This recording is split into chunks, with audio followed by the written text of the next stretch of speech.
Une semence pleine de promesses.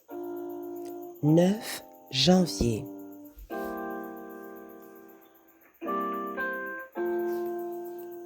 Le royaume des cieux est semblable à un grain de sénévé.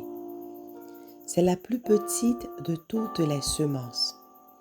Mais quand il a poussé, il est plus grand que les légumes et devient un arbre, de sorte que les oiseaux du ciel viennent habiter dans ses branches. Matthieu 13, versets 31 et 32.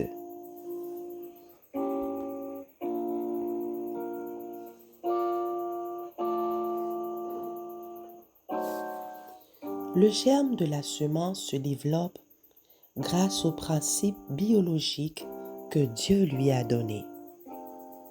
Sa croissance ne dépend d'aucune force humaine. Il en est ainsi du royaume de Dieu.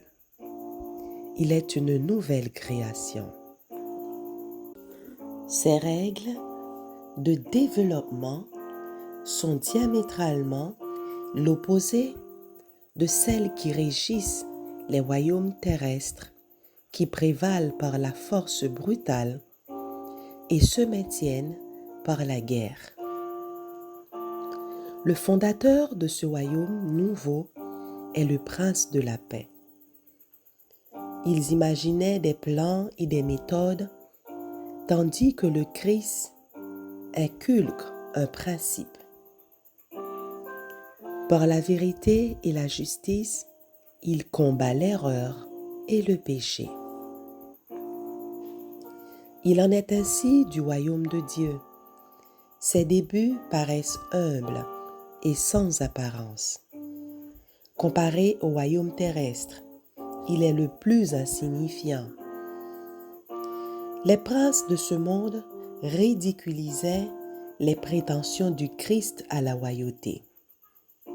Cependant, ce royaume spirituel, par les vertus puissantes qui furent confiées à ses sujets, possédait une vie divine.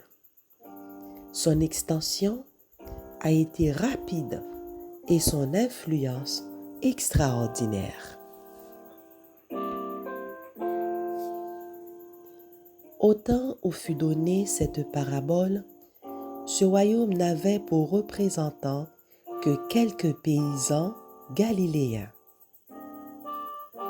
Mais le grain de sénévé devait se développer et étendre ses branches dans toutes les parties du monde. Après la chute des royaumes terrestres, dont la gloire remplissait alors le monde connu des hommes, c'est-à-dire le royaume du Christ devait s'établir et atteindre une puissance illimitée. Ainsi, l'œuvre de la grâce est lente à ses débuts. Une parole est prononcée. Un rayon de lumière pénètre dans l'âme. Une influence agit qui est le point de départ d'une vie nouvelle. Qui pourrait en prévaloir le résultat? La parabole du grain de sénévé doit obtenir en cette génération un accomplissement triomphant.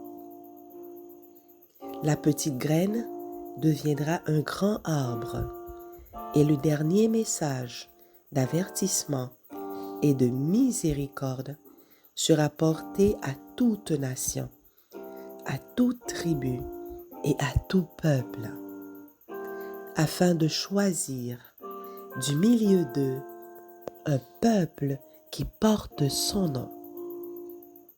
Et la terre sera illuminée de la gloire de Dieu.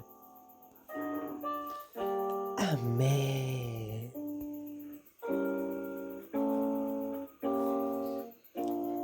Puissance de la grâce.